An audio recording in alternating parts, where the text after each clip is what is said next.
오늘은 파킨슨병에 대하여 자세히 알아보겠습니다. 파킨슨병 정의. 파킨슨병은 안정떨림, 운동환만, 서동, 경축, 경직 등의 운동 증상을 특징으로 하는 신경퇴행성 질환입니다. 신경퇴행성 질환이란 신경세포들이 어떤 원인에 의해 소멸하게 되어 이로 인해 뇌 기능에 이상을 일으키는 질병을 의미합니다. 파킨슨병 이외에도 대표적인 신경퇴행성 질환으로는 알츠하이머병, 헌팅턴병, 척수손뇌실조증, 근위축측삭경화증, 루게릭병 등이 있습니다. 파킨슨병이라는 이름은 이 병을 처음으로 기술한 영국 의사 제임스 파킨슨의 이름을 따서 붙여졌습니다. 1817년 제임스 파킨슨이 손떨림, 근육경축, 보행이상, 구부정한 자세 등의 특징적 양상을 보이는 환자들을 떨림마비라는 이름으로 보고하면서 처음으로 이 병이 세상에 알려졌습니다. 그러나 정확한 의미에서 파킨슨병 환자들의 증상은 마비가 아니라 동작이 느려지는 운동환만입니다. 종류. 파킨슨병과 파킨슨 증후군, 파킨슨증을 혼용해서 쓰거나 혼동하는 경우가 많이 있습니다. 우선 본론에 들어가기에 앞서 이것에 대한 차이를 설명하겠습니다. 1. 파킨슨 증후군, 파킨슨증. 파킨슨 증후군이란 하나의 질환을 의미하는 것이 아니라 파킨슨병을 포함해서 파킨슨병의 증상들을 보이는 여러 질병을 아우르는 말입니다. 즉, 안정떨림, 운동환만, 경축, 자세 불안정, 구부정한 자세, 보행 동결 등의 증상들이 있으면 파킨슨 증후군 또는 파킨슨증이라고 합니다. 파킨슨 증후군을 일으킬 수 있는 질환들에는 파킨슨병, 비전형적 파킨슨 증후군, 파킨슨 플러스, 2차성 파킨슨 증후군 등이 있습니다. 2. 파킨슨병. 파킨슨병은 신경계 퇴행 현상의 하나로 중뇌에 존재하는 흑색질이라는 부분의 도파민 세포 소실에 의해 발생하는 질환을 말합니다. 발병 원인이 확실하지 않기 때문에 특발성 파킨슨병이라고 부르기도 합니다. 본문에서는 이 질환을 중심으로 설명하겠습니다. 3.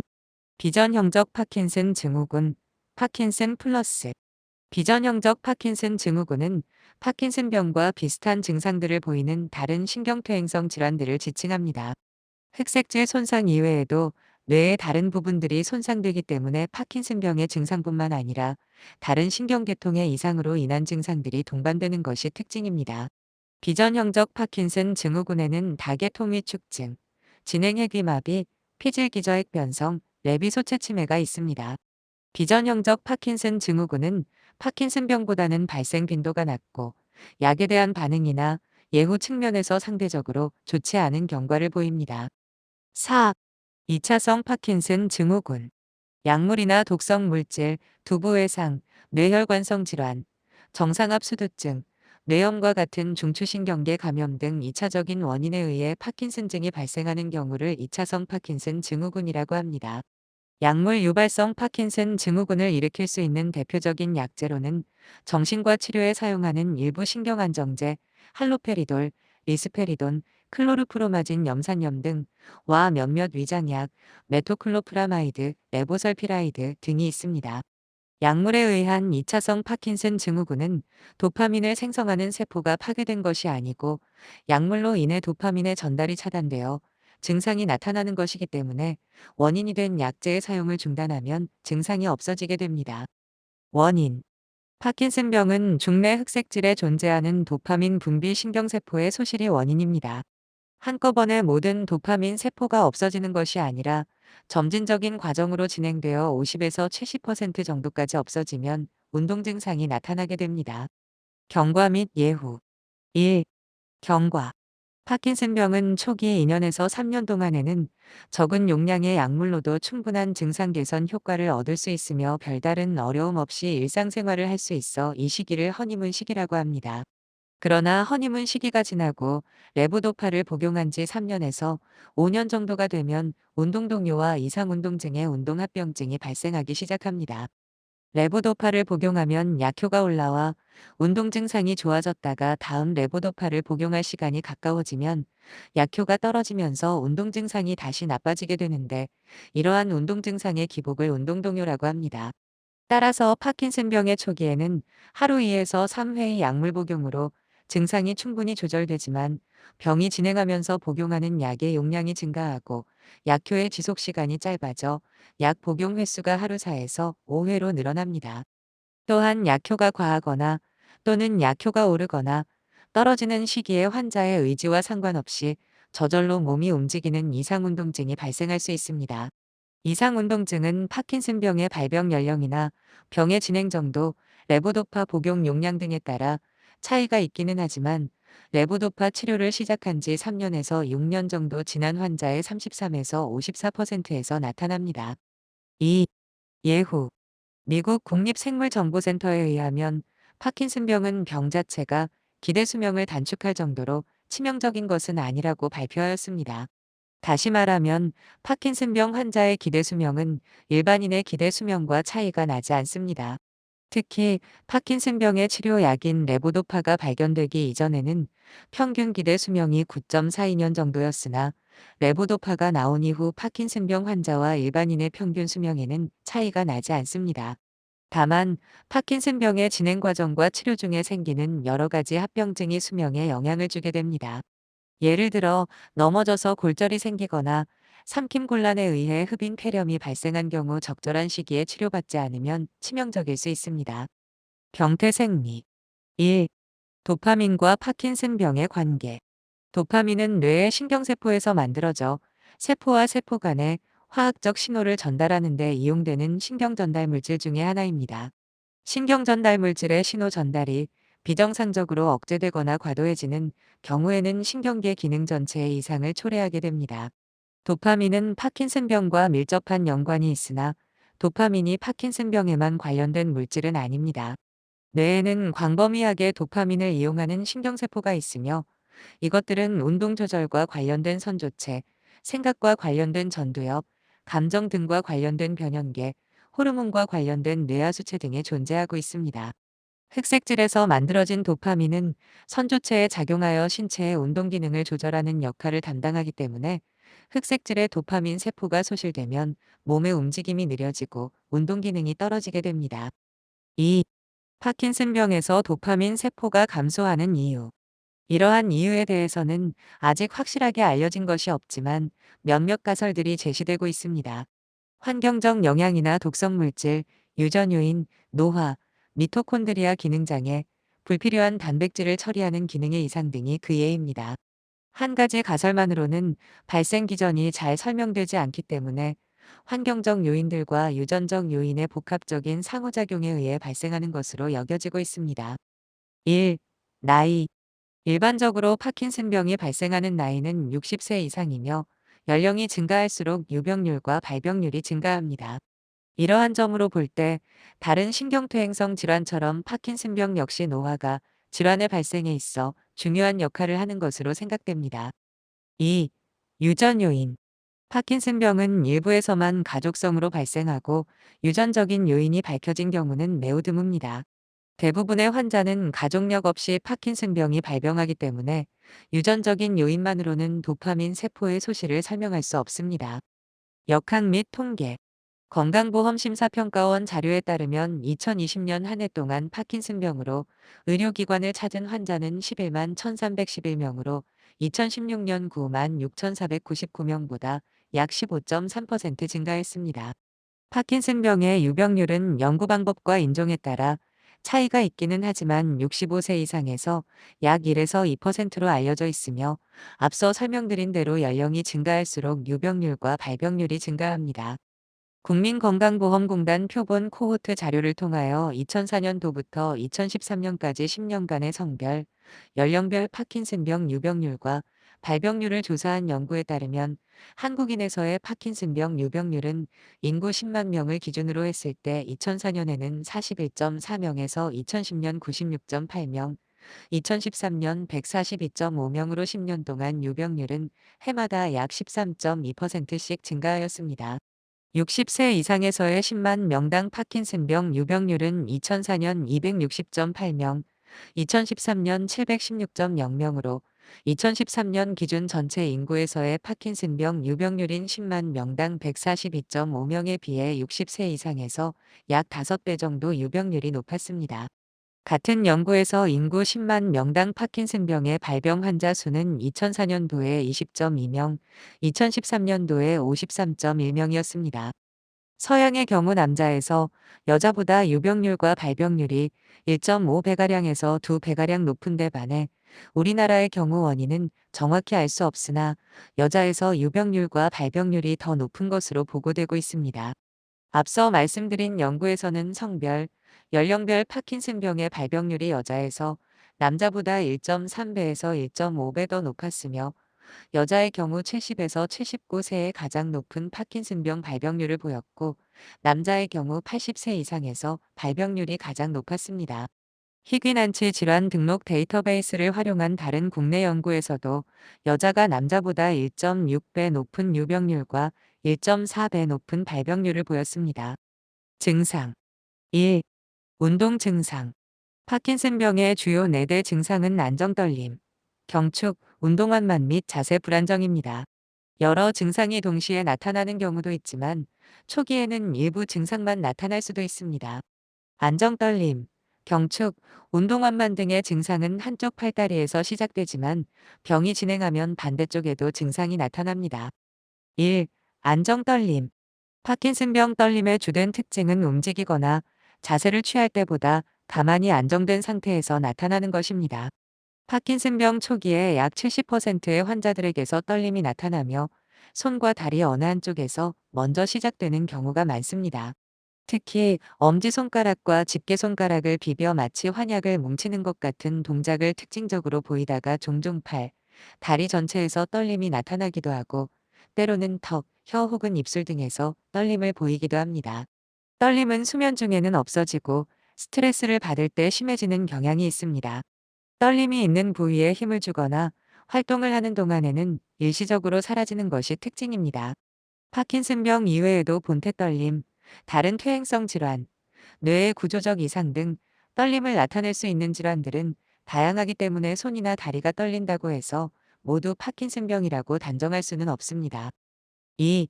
경축. 경축은 근육의 긴장도가 증가하는 증상으로 관절을 구부리고 펼 때 뻣뻣한 저항이 나타나며 거의 대부분의 환자들에서 발생합니다.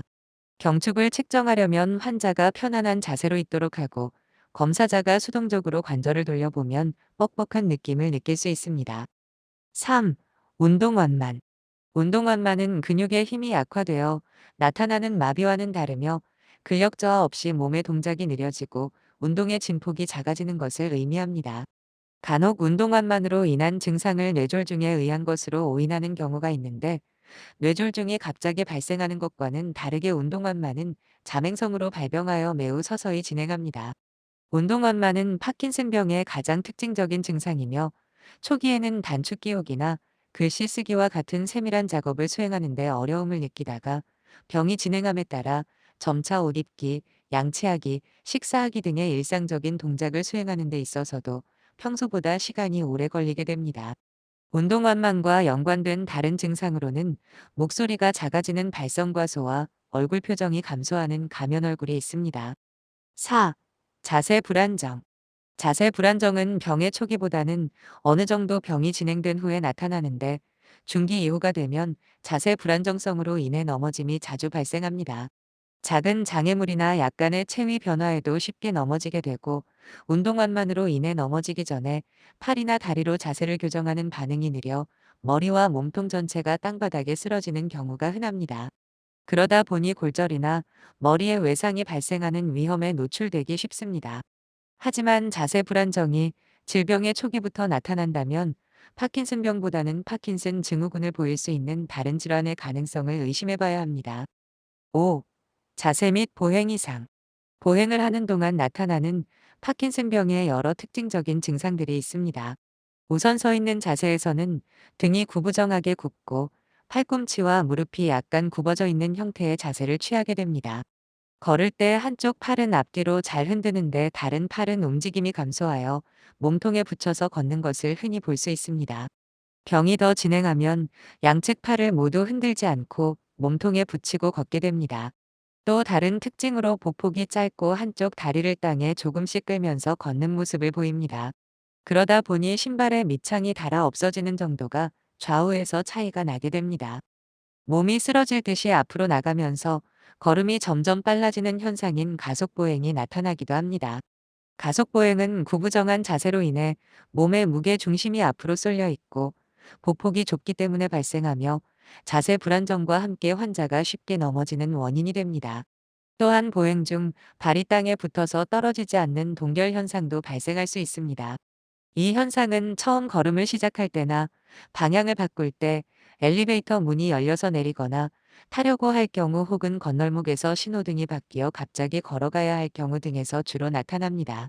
보행 동결은 파킨슨병뿐만 아니라 정상압 수두증과 같이 파킨슨 증후군에 보이는 다른 질환에서도 관찰될 수 있습니다. 파킨슨병의 증상은 중증도에 따라 5단계로 구분합니다. 1단계 증상이 어느 한쪽으로 국한된 경우. 2단계 증상이 양쪽 팔다리에 모두 나타나지만 신체의 균형을 유지하는 데는 지장이 없는 경우. 3단계 증상이 양쪽 팔다리에 모두 나타나고 균형의 유지가 어려워 보행에 지장이 있는 경우. 4단계 콜론 3단계의 증상이 매우 심하지만 어느 정도의 독립적인 움직임이나 활동은 가능한 경우. 5단계 독립적인 움직임이 불가능한 상태로 휠체어나 침대에 전적으로 의존하게 되는 경우. 2. 비운동 증상.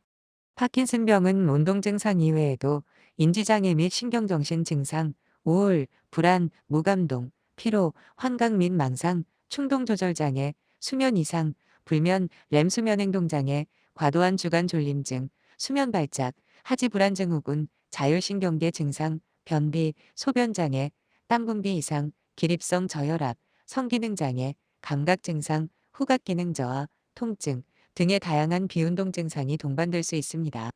비운동 증상은 거의 대부분의 환자에서 나타나며 운동 증상이 발생하기 이전부터 병의 말기에 이르기까지 다양한 시기에 나타날 수 있습니다. 특히 후각기능 저하나 렘수면 행동장애의 경우 파킨슨병의 운동 증상이 시작되기 이전에 발생하는 경우가 많기 때문에 조기에 병을 확인하는 데 도움을 주기도 합니다.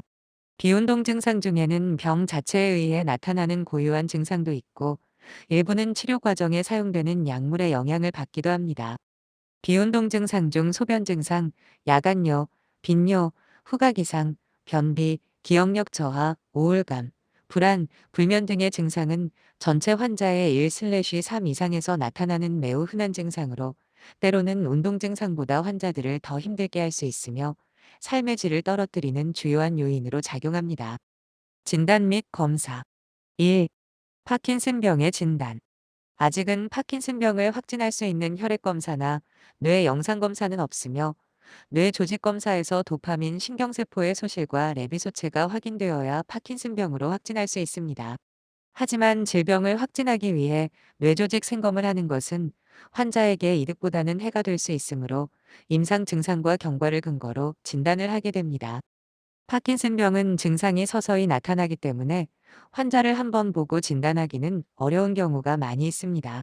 특히 파킨슨병과 비전형적 파킨슨 증후군은 질병의 초기에는 구분하기가 매우 어려워서 약에 대한 반응이나 병의 진행 정도, 동반된 다른 증상들이 있는지를 관찰하여 진단을 내리게 됩니다.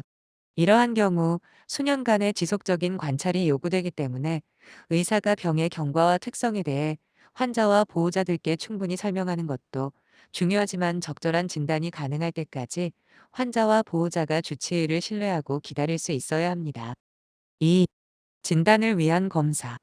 파킨슨병을 진단하기 위한 가장 중요한 검사는 의사가 환자의 병력을 듣고 환자를 진찰하는 것입니다. 전형적인 파킨슨병의 경우 병력 청취와 신경학적 검사만으로 임상적 진단이 가능하지만 앞서 설명해 드린 대로 초기에는 진단이 어려울 수 있고 2차성 파킨슨 증후군이나 비전형적 파킨슨 증후군과 같이 파킨슨병과 혼동될 수 있는 다른 질환들이 많이 있기 때문에 감별 진단을 목적으로 혈액검사와 뇌 자기공명 영상, 핵의학 검사 등을 시행하게 됩니다. 1. 내과적 질환에 대한 기본 검사, 혈액 검사, 소변 검사, 심전도, 가슴 X선 검사. 내과적 질환으로 인한 전신 위압감을 파킨슨병의 증상으로 오인하는 경우가 있습니다. 이를 확인하기 위해서는 다른 내과적인 질환이 없는지 확인하기 위한 검사들이 필요합니다. 또한 내과 질환이 뇌에 영향을 미치면서 파킨슨증이 생기기도 합니다. 예를 들면 간경화증을 오래 앓은 경우에 간성 뇌병증이 발생하면서 파킨슨증을 보이기도 합니다. 2. 뇌 자기 공명 영상. 환자나 보호자분께서는 자기 공명 영상과 같은 고가의 검사를 하면 파킨슨병을 금방 알 수 있다고 생각하시는 경우가 많지만 그렇지는 않습니다. 파킨슨병은 뇌 자기 공명 영상이 정상입니다.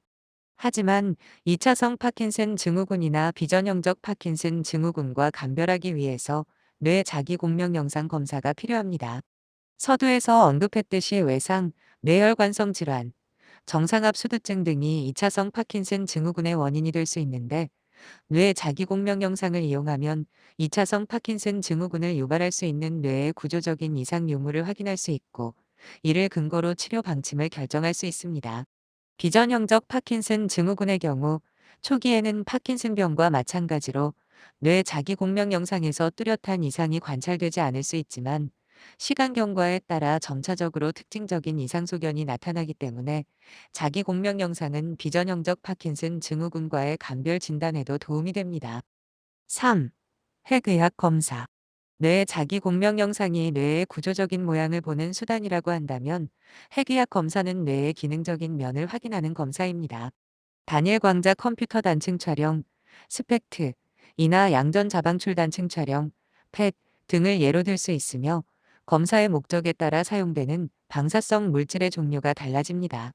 파킨슨증을 보이는 환자에서 유용한 핵의학 검사는 포도당 양전 자방출 단층 촬영과 도파민 운반체를 이용한 양전 자방출 단층 촬영이나 단일 광자 컴퓨터 단층 촬영 등이 있습니다. 포도당 양전 자방출 단층 촬영은 비전형적 파킨슨 증후군을 구분할 때 유용하며 도파민 운반체를 이용한 양전 자방출 단층 촬영이나 단일 광자 컴퓨터 단층 촬영은 파킨슨병의 조기 진단 및 약물 유발성 파킨슨 증후군이나 본태 떨림과 같은 유사 질환들과의 감별에도 도움이 됩니다. 하지만 도파민 운반체 양전 자방출 단층 촬영이나 단일 광자 컴퓨터 단층 촬영 소견으로도 파킨슨병과 다개토미 축증, 진행외기 마비, 피질기저핵 변성과 같은 비전형적 파킨슨 증후군의 구분은 어려울 수 있습니다. 4. 기타 검사. 파킨슨병은 운동 증상 이외에도 다양한 비운동 증상을 나타내기 때문에 각각의 비운동 증상을 파악하는 데에 도움이 되는 검사들을 시행할 수 있습니다. 예를 들어 기립성 저혈압 증상이 있는 경우 자율신경계 검사, 렘 수면행동장애나 불면증, 하지 불안증후군 등의 수면 이상이 있는 경우 수면다원 검사, 인지기능이 저하된 경우에는 인지기능 검사, 후각 기능이 떨어진 경우 후각 이상 검사 등을 활용할 수 있습니다. 치료. 파킨슨병의 치료에는 약물 치료와 수술적 치료가 있습니다. 가장 기본이 되는 것은 약물 치료이며 현재 사용되고 있는 파킨슨병 약물들은 파킨슨병의 증상을 완화시키고 조절하기 위한 것들입니다. 안타깝게도 아직까지는 파킨슨병의 진행을 멈추거나 늦추는 확실한 효과가 있는 약물이나 치료법은 없지만 전문의에게 꾸준한 치료를 받으시면 충분히 건강한 삶을 되찾을 수 있습니다. 약물 치료. 어떠한 약물을 얼마나 사용할지에 대해서는 정해진 것이 없으며 환자의 나이, 직업 및 현재 상태, 동반된 비운동 증상 등 개개인의 특성을 고려하여 결정해야 합니다. 약물은 적은 용량부터 시작하여 약에 대한 반응이나 부작용을 관찰하면서 서서히 조절하며 일상생활에 지장이 없는 최소한의 약물 용량을 유지하는 것을 목표로 합니다. 또한 파킨슨병의 증상은 병의 진행에 따라 변화하기 때문에 증상에 맞춰 사용하는 약물의 종류나 용량의 조절도 필요합니다. 1. 레보도파.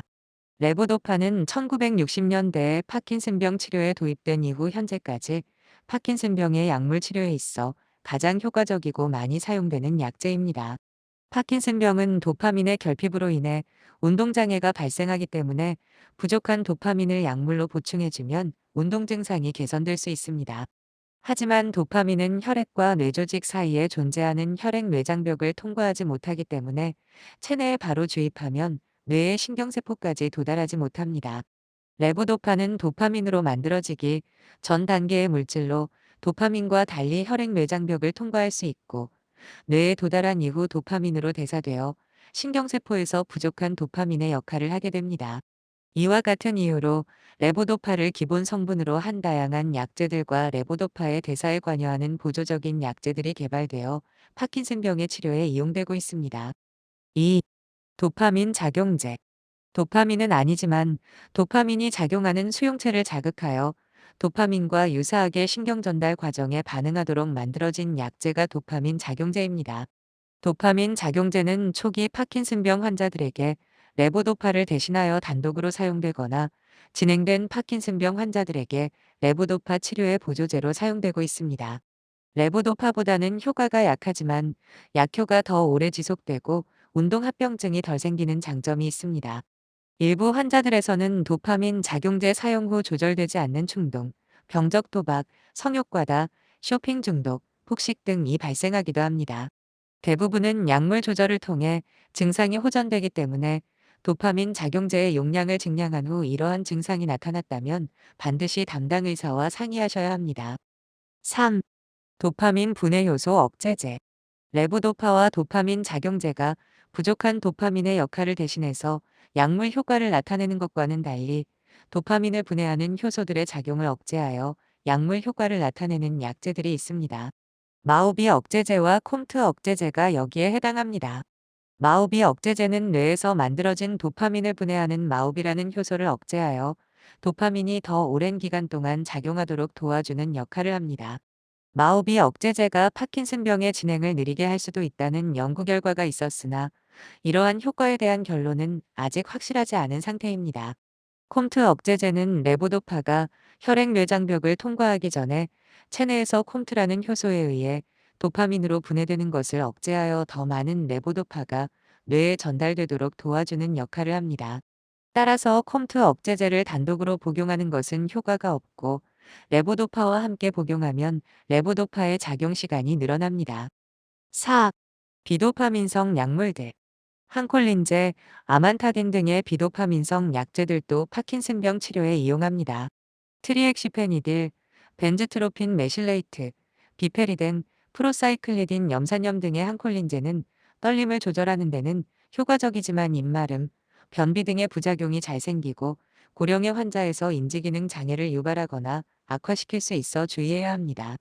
아만타딘은 레보도파에 비해서는 효과가 약하지만 초기 파킨슨병 환자에서도 유용하게 사용될 수 있고 진행된 파킨슨병 환자에서 레보도파로 인한 이상운동증을 완화시켜준다는 장점이 있습니다. 하지만 항콜린 효과가 있어 항콜린제와 비슷한 부작용이 발생할 수 있으므로 주의가 필요합니다. 비약물 치료.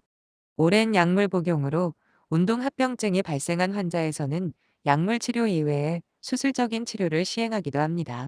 파킨슨병의 수술요법에는 조직 파괴술과 뇌신부자 극술의 두 가지가 있습니다. 1. 조직 파괴술.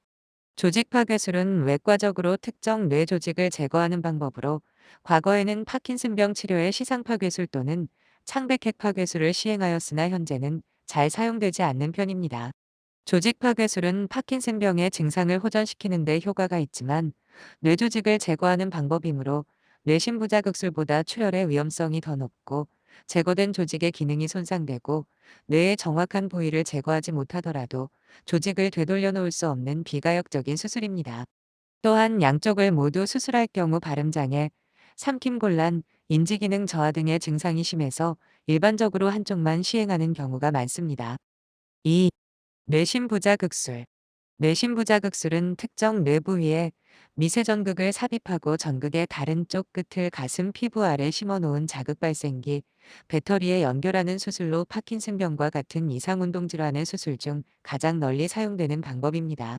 조직 파괴술은 뇌에 영구적인 손상이 발생하는 데 비해 뇌신부자 극술은 뇌에 영구적 손상을 주지 않고도 전류 자극을 통해 신경회로에 변화를 줌으로써 치료 효과를 나타낸다는 장점이 있습니다. 1997년 본태떨림과 파킨슨병 환자에서의 뇌신부자 극술이 미국 식품의약국 FDA에서 처음 승인되었고 우리나라에서도 2005년부터 뇌신부자 극술에 대해 의료보험이 적용되고 있습니다. 뇌신부자 극술은 환자가 깨어있는 상태에서 목표한 위치에 미세 전극을 삽입한 후 전극의 위치를 조금씩 움직여가며 전기 신호를 분석하고 환자의 증상이 좋아지는 정도를 확인하여 가장 효과가 좋을 것으로 예상되는 곳에 전극을 위치시킵니다. 이후 전신 마취를 하고 쇄골 아래쪽에 자극 발생기를 삽입하는 과정으로 진행됩니다. 최근에는 장시간 깨어있는 상태에서 수술을 받아야 하는 환자들의 부담과 불안감을 줄여주기 위하여 수술 시작부터 전신 마취로 수술을 진행하는 수면 중 뇌심 부자극술을 시행하는 병원도 늘어나고 있습니다. 수술 후 보통 수일에서 수주 후에 전류 자극을 시작하며 전류 자극은 고정된 상태로 유지하는 것이 아니라 증상의 변화에 따라 조절이 필요합니다. 정기 진찰. 병의 진행에 따라 증상도 변화하기 때문에 정기적인 진찰과 관리가 필요하며 약물의 종류나 용량도 조절이 필요합니다.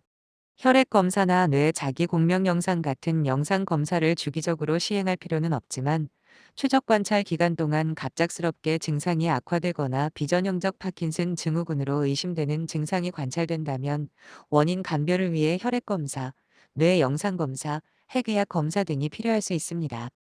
합병증 1. 낙상. 파킨슨병 환자분들은 보행장애, 특히 가속보행이나 보행 동결이 있는 경우와 자세 불안정이 동반된 경우 낙상의 위험이 높습니다. 낙상할 뻔한 적이 있거나 실제로 낙상을 경험한 환자라면 반드시 담당 주치의에게 알리시고 약물 조절을 받거나 보행 동결을 줄이는 보조적인 방법들에 대해 교육을 받는 것이 필요합니다. 2. 삼킴 곤란. 파킨슨병 환자의 80% 이상에서 삼킴 곤란이 나타날 수 있다고 알려져 있으며 이러한 삼킴 곤란은 삶의 질을 떨어뜨리고 흡인 폐렴과 같은 합병증 발생의 위험성을 높이게 됩니다. 삼킴 곤란은 파킨슨병의 초기부터 후기 사이에 어떠한 시기에서도 발생 가능하며 음식이나 음료를 잘 삼키기 힘들거나 삼킴 후에 기침이 발생하거나 삼키던 음식이나 음료가 목에 걸리는 것과 같은 다양한 증상으로 나타날 수 있습니다. 이러한 삼킴 곤란이 심해져 발생하는 흡인 폐렴은 파킨슨병 환자에서 가장 흔한 사망의 원인이므로 이에 대한 주의와 진단, 그리고 관리가 필요합니다. 삼킴 곤란이 의심될 경우 파킨슨병을 진료 중인 병원에 방문하여 담당 의사와 상담하는 것이 중요합니다. 진단에는 비디오 투시 연화 검사가 가장 효과적이며 이 검사를 통해 삼킴의 과정, 구강기, 인두기, 식도기 중 어느 부분에서 이상이 있는지 파악할 수 있고 그에 따른 치료 방법도 결정할 수 있습니다. 삼킴 곤란의 치료는 파킨슨병의 운동 증상 조절에 준하여 약물 치료를 시행하기도 하며 삼킴에 관여하는 근육을 강화하기 위한 연화제월 치료를 병행하기도 합니다. 약물이나 재활치료에 반응이 없는 극심한 삼킴 곤란의 경우에는 코의관, 비위관 혹은 피부 경유의 창냄술, 경피적 내시경 위로술, 관 삽입을 통하여 환자에게 영양을 공급하고 흡인 폐렴을 예방할 수 있습니다. 생활습관 관리 1. 운동. 치료라고 하면 약이나 수술을 먼저 떠올리는 경우가 많습니다.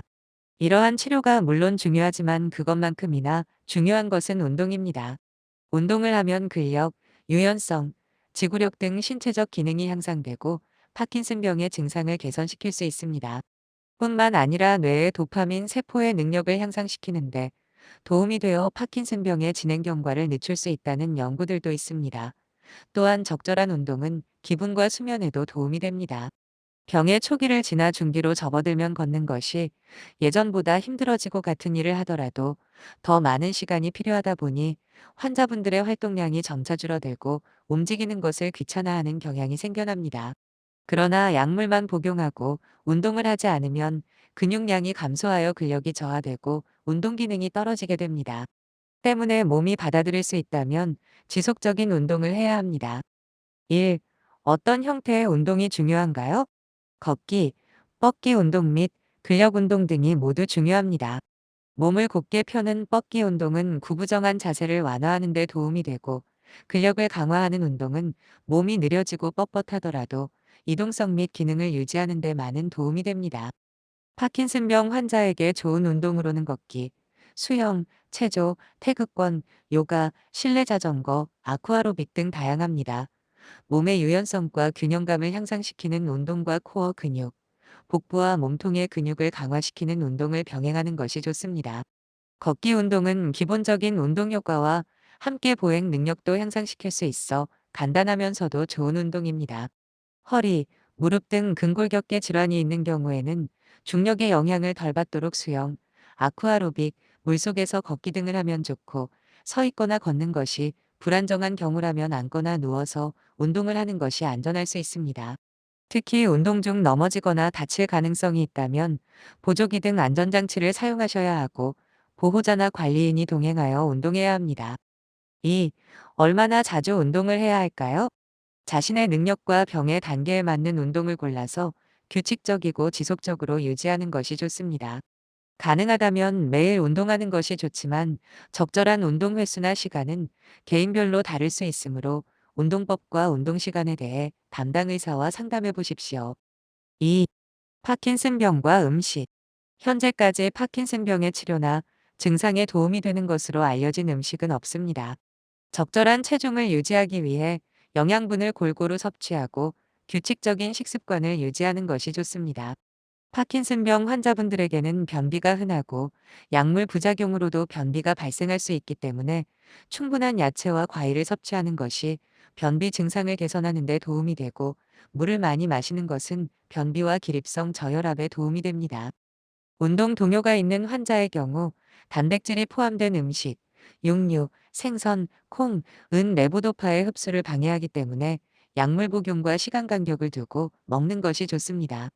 그렇다고 단백질의 섭취를 제한하거나 줄일 필요는 없습니다.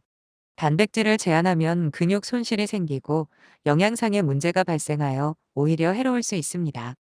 대상별 맞춤 정보. 50세 이전 젊은 나이에 발병한 파킨슨병. 파킨슨병은 주로 노년층에서 발생하는 질환으로 알려져 있지만, 20세 이하의 젊은 사람들에서부터 80세 이상의 노인까지 어느 연령에서나 발생할 수 있습니다. 40에서 50세 이전에 발병한 젊은 파킨슨병 환자가 전체 파킨슨병 환자의 10에서 15%에 달하는 것으로 알려져 있으며, 노년기에 발병한 파킨슨병과는 질병의 임상 양상, 진행 경과, 그리고 약제에 대한 반응 등에서 차이를 보입니다. 젊은 나이에 발병한 경우 유전적인 요소가 많이 관련되는 것으로 생각됩니다. 특히 20세 이전에 발병하는 유년기 파킨슨병의 경우 특정 유전자의 돌연 변이에 의해 파킨슨병이 발생하였을 가능성이 높으며, 20대에서 40대 사이에 발병하는 파킨슨병도 가족력이 있는 경우라면 유전자 이상을 가질 가능성이 높습니다. 젊은 나이에 발병한 파킨슨병은 일반적인 파킨슨병의 증상 외에도 근육 긴장 이상 증이 초기 증상으로 나타날 수 있으며, 노년기에 발병한 파킨슨병에 비해 소량의 레보도파 치료에도 매우 좋은 반응을 보이고 진행 속도가 더 느린 편입니다. 또한 치매와 같은 인지기능 장애가 합병되는 경우가 적어 예후가 좋은 것으로 알려져 있습니다. 하지만 노인성 파킨슨병 환자에 비해 운동동요나 이상운동증과 같은 도파민성 약물에 의한 장기 합병증의 발생 가능성이 높다는 보고가 있으며, 우울증 빈도가 높고 사회적, 정신적으로 더 큰 충격을 겪을 수 있습니다.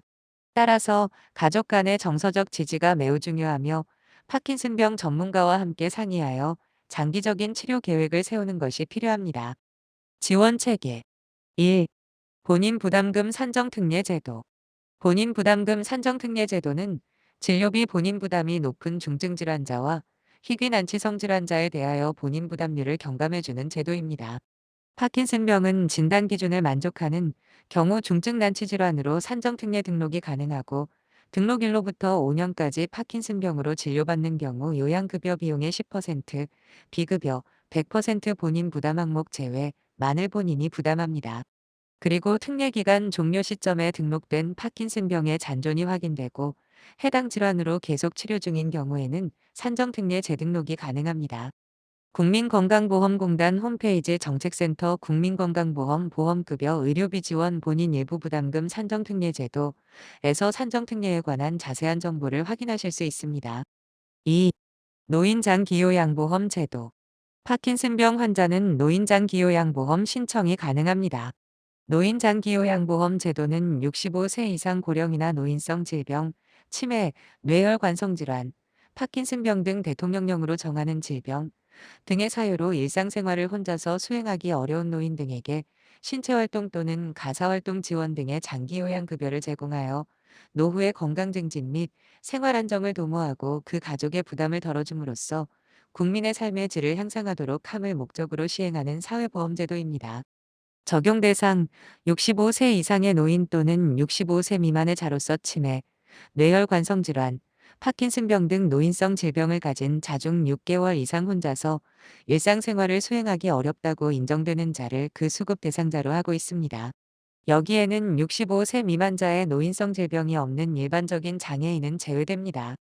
급여 종류, 재가급여, 방문요양, 방문목욕, 방문간호, 주간 또는 야간 보호, 단기 보호, 복지용구 구입 또는 대여 비용 지원, 시설급여, 노인요양시설, 노인요양 공동생활가정, 특별연금급여, 수급자가 선 벽지에 거주하거나 천재지변, 신체 정신 또는 성격 등의 사유로 장기요양급여를 지정된 시설에서 받지 못하고 그 가족 등으로부터 방문요양에 상당하는 장기요양급여를 받을 때 지급하는 현금급여. 노인장기요양보험 홈페이지 제도 소개에서 노인장기요양보험 제도에 관한 자세한 정보와 이용 절차 등을 확인하실 수 있습니다. 3. 장애인 등록. 파킨슨병 환자는 1년 이상의 성실하고 지속적인 치료를 한 후에도 일상생활이나 사회생활에 상당한 제약이 남아있다면 뇌병 변장의 장애인 등록을 신청할 수 있습니다. 장애인 등록에 따라 제공받는 서비스와 지원 범위는 장애 정도와 소득 인정액 등에 따라 달라지게 됩니다. 장애인 등록을 위해서는 먼저 장애인으로 등록하고자 하는 사람의 주소지, 관할 읍면 동사무소를 방문하여 장애인 등록 및 서비스 신청서를 작성하여 제출해야 합니다. 다음으로 의료기관의 재활의학과, 신경외과 또는 신경과 전문의로부터 뇌병변 장애진단서와 소견서, 수정받을 지수와 호행야 척도 등 포함, 발병 당시와 최근 1년간의 진료기록지 등을 발급받습니다. 마지막으로 발급받은 서류를 주소지, 관할 읍면동 주민센터에 접수하면 국민연금공단에서 접수된 자료를 심사하여 장애인 적합 여부와 장애 정도를 결정합니다. 장애인 등록 신청. 장애인 등록 신청은 본인이 하는 것을 원칙으로 하되 다만 18세 미만의 아동과 거동이 불가능한 경우 등 본인이 신청하기 어려운 경우에는 보호자가 대신 신청할 수 있습니다. 대리 신청이 가능한 보호자의 범위, 장애인을 보호하고 있는 장애인 복지시설의 장, 장애인을 사실상 보호하고 있는 자, 장애인의 배우자, 직계존, 비속, 직계존, 비속의 배우자, 형제자매, 형제자매의 배우자 등. 세부 내용은 보건복지부 인터넷 홈페이지 정책 장애인 등록, 장애정도 심사제도에서 확인하실 수 있습니다. 이상으로 파킨슨병에 대하여 자세히 소개해 드렸습니다. 도움이 되셨기를 바라며 끝까지 시청해 주셔서 감사합니다.